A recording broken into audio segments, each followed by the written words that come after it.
할렐루야. 4월의 마지막 날, 복을 쫓아가는 인생이 아니라 복이 찾아오는 인생으로 살아가는 여러분들이 되시기를 축복합니다.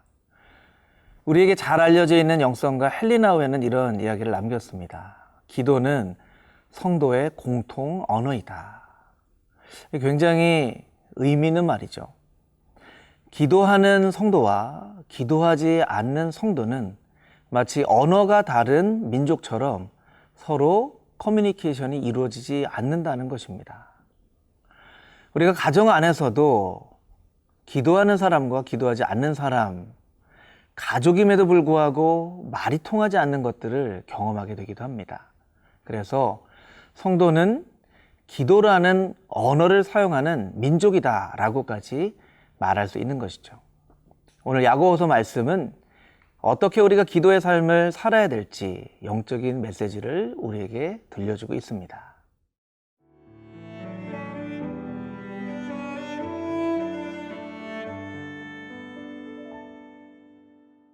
야고보서 5장 13절에서 20절 말씀입니다. 너희 중에 고난당하는 자가 있느냐? 그는 기도할 것이요. 즐거워하는 자가 있느냐? 그는 찬송할지니라. 너희 중에 병든 자가 있느냐? 그는 교회의 장로들을 청할 것이요. 그들은 주의 이름으로 기름을 바르며 그를 위하여 기도할지니라. 믿음의 기도는 병든 자를 구원하리니 주께서 그를 일으키시리라. 혹시 죄를 범하였을지라도 사하심을 받으리라. 그러므로 너희 죄를 서로 고백하며 병이 낫기를 위하여 서로 기도하라. 의인의 간구는 역사하는 힘이 큼이니라. 엘리야는 우리와 성정이 같은 사람이로되 그가 비가 오지 않기를 간절히 기도한즉 3년 6개월 동안 땅에 비가 오지 아니하고 다시 기도하니 하늘이 비를 주고 땅이 열매를 맺었느니라. 내 형제들아, 너희 중에 미혹되어 진리를 떠난 자를 누가 돌아서게 하면 너희가 알 것은 죄인을 미혹된 길에서 돌아서게 하는 자가 그의 영혼을 사망에서 구원할 것이며 허다한 죄를 덮을 것임이라. 먼저 13절부터 16절까지의 말씀을 함께 묵상해 보도록 하겠습니다. 13절 말씀 가운데 너희 중에 고난을 당하는 자가 있느냐? 그는 기도할 것이요. 즐거워하는 자가 있느냐? 그는 찬송할지니라. 고난 중에 기도할 것을 말씀하고 있습니다. 이것은 굉장히 간단한 말이지만 실제로는 굉장히 실천하기 어려운 말씀이죠. 고난 중에는 불평하기 쉽고 원망하기 쉽고 좌절하거나 낙담하기가 쉽습니다. 고난 중에 기도한다는 것은 굉장한 의지를 사용해서 기도의 자리를 찾아가거나 기도의 제목을 붙잡는다는 것을 의미합니다. 여러분 혹시 여러분이 고난 가운데 있다면 주변에 찾아갈 수 있는 기도의 자리를 여러분이 한번 살펴보고 먼저 그 기도의 자리에 여러분의 몸이 가서 그 기도하는 제목이 마음에 썩 와닿지 않는다 하더라도 먼저는 기도하는 자리를 사모하며 기도의 제목을 붙잡는 그런 지혜로운 백성이 되시기를 축복합니다. 14절부터 16절까지의 말씀에 세 가지 기도에 대한 메시지가 있는데 전체적으로는 병중에 있는 사람을 위한 기도로 묶여질 수 있는 것이죠. 그래서 14절 말씀 가운데 병중에 있는 자는 기도할 것이다. 15절 말씀에 기도할 때 믿음으로 기도할 것이다. 16절 말씀에 서로 죄를 고백하며 기도할 것이다 라는 것이죠. 14절 말씀에 보면 주의 이름으로 기름을 바르며 기도해라. 기름을 바른다는 것은 누가복음 10장 34절 말씀에 선한 사마리아인의 비유에서 강도 만난 사람에게 기름과 포도주를 상처에 붓고 치유하였다라는 본문의 말씀이 있습니다.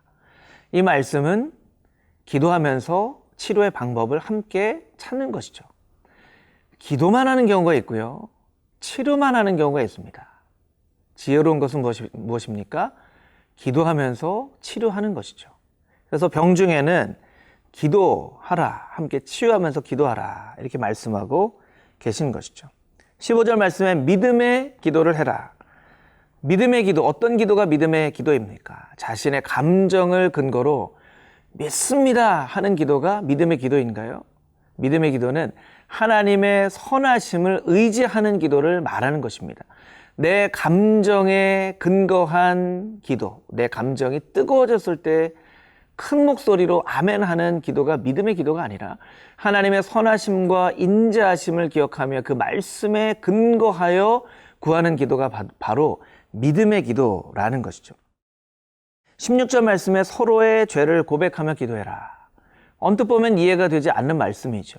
병중에 있는 사람 믿음으로 간구해라 라는 것은 이해가 되지만 서로 죄를 고백하며, 그것도 그냥 죄를 고백하며가 아니라 왜 서로 죄를 고백하며 기도하라고 말씀하고 있는 것일까요?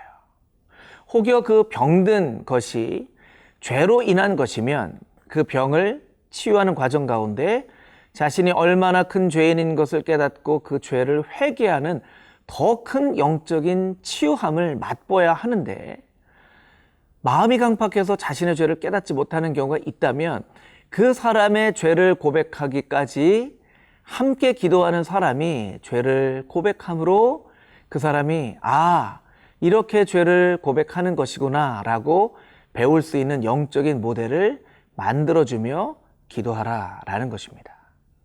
사실은 고백하며 기도하라 라는 것이 우리 기독교 안에서는 조금 낯설지만 카톨릭의 구원론을 보면, 카톨릭의 구원론은 첫 번째 컨트리시오 코르디스, 마음으로 통회하고, 두 번째 콘페시오 오리스, 입술로 고백하고, 세 번째 사티스팍시오 오페리스, 몸으로 보속하고, 네 번째 압솔루치오, 죄의 선언이 이루어지는 것이죠. 그래서 카톨릭의 기도는 두 번째 컨페시오 오리스, 입술로 고백하는 것을 굉장히 중요하게 여기고 있습니다. 물론 카톨릭의 구원관과 기독교의 구원관이 다르지만 어떤 부분에서 죄를 고백하며 기도하는 부분을 배워야 될 부분도 없지 않아 있는 것 같습니다. 여러분 가운데 병든 사람이 있습니까? 함께 믿음으로 간구하되 서로의 죄를 고백하며 몸의 치유와 함께 영혼의 치유도 경험할 수 있는 복된 인생들이 되시기를 주님의 이름으로 축복합니다.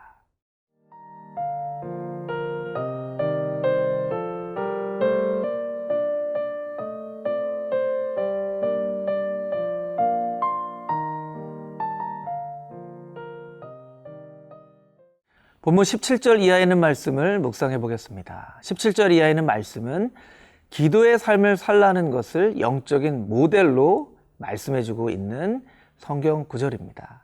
오늘의 기도의 모델은 엘리야인데요.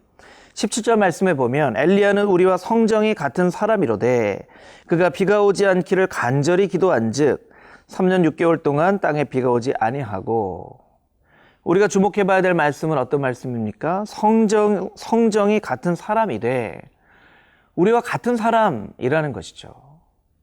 스티븐 아터번 박사님은 중독성 믿음, Toxic Faith라는 책에서 이런 이야기를 합니다. 중독성 믿음에 나타나는 21가지 신념 중에 하나는 하나님이 언제나 영적인 거인들만 쓰신다는 잘못된 신념이다. 우리의 마음 가운데 그런 마음이 있습니다. 엘리야니까 쓰셨지. 우리 주변에서도 이 장로님은, 권사님은 원래 저렇게 훌륭한 사람이니까 저렇게 쓰시는 거고, 나는 저 장로님과 권사님과 비할 데 없는 그런 믿음인데, 이렇게 스스로 좌절하게 된다는 것입니다. 여러분, 그렇지 않습니다. 엘리야는 우리와 성정이 같은 사람이었습니다. 우리와 성정은 같은 사람이었지만 그의 기도가 우리와 달랐을 뿐입니다. 엘리야는 어떻게 기도했습니까? 17절 말씀에 간절한 마음으로 기도했다라고 말씀하고 있습니다. 18절 말씀에 어떻게 말씀하고 있습니까? 엘리야는 다시 기도했다라고 말씀하고 있습니다. 여러분, 우리는 엘리야와 같은 사람입니다. 그러나 우리가 엘리야처럼 간절한 마음으로 기도하고 응답되지 않는다고 쉽게 포기하는 것이 아니라 다시 기도하고 또 다시 기도한다면 엘리야와 같은 그런 놀라운 기도의 사람으로 우리가 쓰임받을 수 있다는 분명한 사실을 오늘 말씀에서 우리에게 말해주고 있는 것입니다. 또 19절 이하에 있는 말씀을 보면 그 기도가 놀라운 능력이 되어서 미혹되어 진리를 떠난 자를 돌아오게 하는 기도가 있을 수 있다는 것입니다. 이 얼마나 복된 기도입니까? 미혹에 떠난 자를 돌아오게 만든다. 여러분, 돌아온다라는 것은 최소한 가는 것보다 더 큰 힘이 있어야 돌아올 수 있는 것이죠. 세상을 향해 가는 것보다 최소한 더 큰 힘이 있어야 돌아오는 것입니다. 성경의 회개라고 하는 메타노이아도 뉘우치다, 돌아오다라는 뜻인데, 여러분, 회개하기 위해서는 무엇이 필요합니까? 힘이 필요한 것입니다. 죄악을 향해 달려나가는 그 마음, 하나님 아닌 것을 하나님으로 여기며 나아가는 그 마음보다 더 큰 힘이 있어야 돌아오는 것인데, 우리에게는 힘이 없죠. 그래서 우리는 예수 그리스도의 십자가의 힘, 로마서 1장 16절 말씀에 복음 모든 사람에게 구원을 주시는 하나님의 능력이 됨이라 하시는 그 복음의 능력이 우리에게 필요한 것입니다. 또 하나님의 말씀의 능력, 하나님 말씀은 살았고 운동력이 있다라고 하는 히브리 말씀처럼 그 하나님의 말씀에 운동력이 있어야 돌아올 수 있는 것입니다. 여러분, 돌아오기를 원하십니까? 아니면 여러분의 가족 가운데 누군가가 돌아오기를 원하십니까? 그에게 돌아올 만한 더 큰 힘이 있어야 된다는 것을 깨달아 알고 말씀을 열심히 들려주십시오. 그런 말씀의 운동력으로 그가 돌아오게 될 것입니다. 그가 듣든 받아들이지 않던 예수 그리스도의 십자가의 복음을 선포해 주십시오. 그럼 예수 그리스도의 십자가의 놀라운 능력으로 돌아오게 되는 놀라운 역사가 여러분의 삶 가운데 있게 될 줄 믿습니다. 함께 기도하겠습니다. 하나님, 오늘 본문의 말씀을 통하여 병든 중에 의지를 가지고 기도해야 될 것을, 또한 기도의 자리를 사모하며 믿음으로 간구하며 죄를 고백하며 기도해야 될 것을 알게 하셨습니다. 또한 엘리야를 통하여 간절히 기도하고 응답되지 않더라도 쉽게 포기하지 않고 또다시 기도해야 함을 말씀해 주셨습니다. 주님, 우리가 날마다 기도의 사람으로 살아갈 수 있도록 날마다 성령으로 기름 부어주시고, 특별히 죄악에 빠져있는 사람들을 위해서 기도할 때 복음의 능력으로, 말씀의 능력으로 그들이 그 죄악 가운데 돌아오는 놀라운 은혜가 우리의 기도의 열매가 되게 하여 주시옵소서. 살아계신 예수 그리스도의 거룩하신 이름으로 기도드렸사옵나이다. 아멘.